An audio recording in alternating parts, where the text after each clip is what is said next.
Hi guys, let's talk brows. Okay, I want to talk all little tips I have on doing your brows, at least as best as I can. Obviously, everybody does their brows differently, but I'll give you kind of the rules of thumb for doing your brows. I'm just going to show you one of them. I am going to start with eye primer though.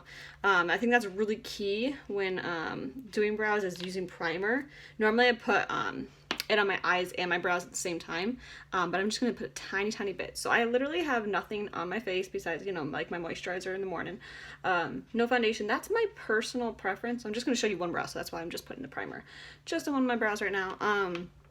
But I just like to do it before I do my face. That's a personal preference of mine. You can do what you want. I just don't like to try to put a liner or anything like that on top of foundation. I don't feel like it becomes true to color or anything along those lines. So I'm going to use our brow liner and show you my tips on this. You can kind of use whatever you prefer. I'll just show you how I like to use the liner. I feel like it's most natural for me and my brows. It's closest to my brow color, and it's very easy for me to work with. So when I'm doing my brows in general, so I start with the top. Usually you can start with the top or the bottom.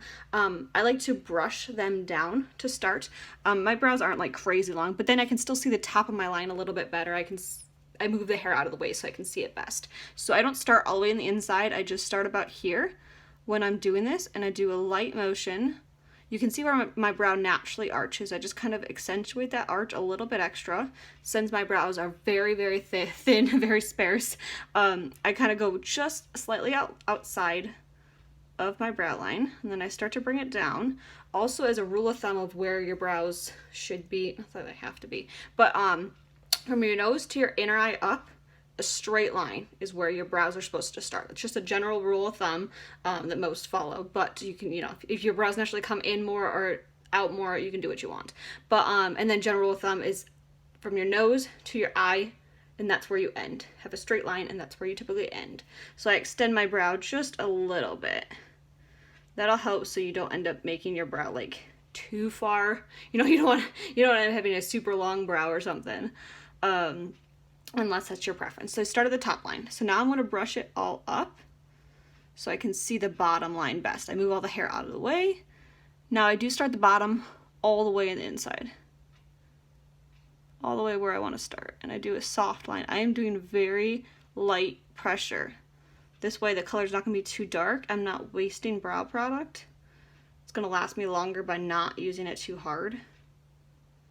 So I just do that whole bottom brow line. So now I'm gonna this is a very thin little brow liner. And when you're using like a brow powder and you're using say a brow artist brush, you're just gonna do the same technique with the brush. You do the top line, you do the bottom line, and then would take the brush, dip it in color, and fill it in like I'm about to do with the liner, just like act like you're mimicking the hairs. So that's the same thing with this. I'm gonna act like I'm mimicking the hairs, going up and over. So my brows naturally go up and then they start coming over. So I'm going the natural way my brows go.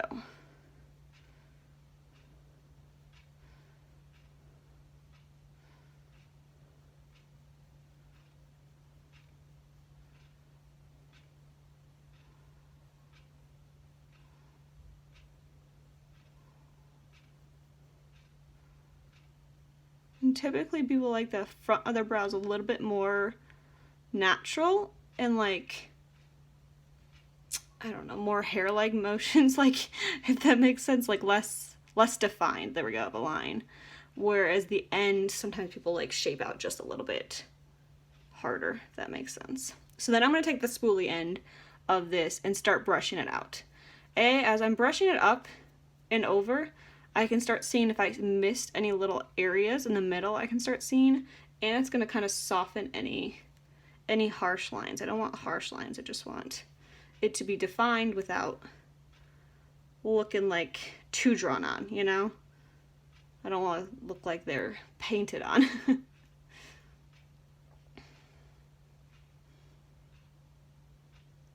When you're doing your brows too, and you're doing both of them, keep in mind that your brows are not going to be identical.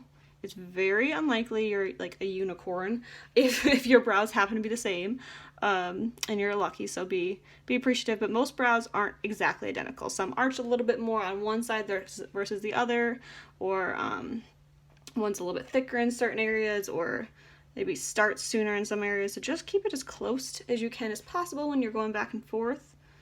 between your brows and realize that they're sisters, not twins, okay? They don't need to be identical.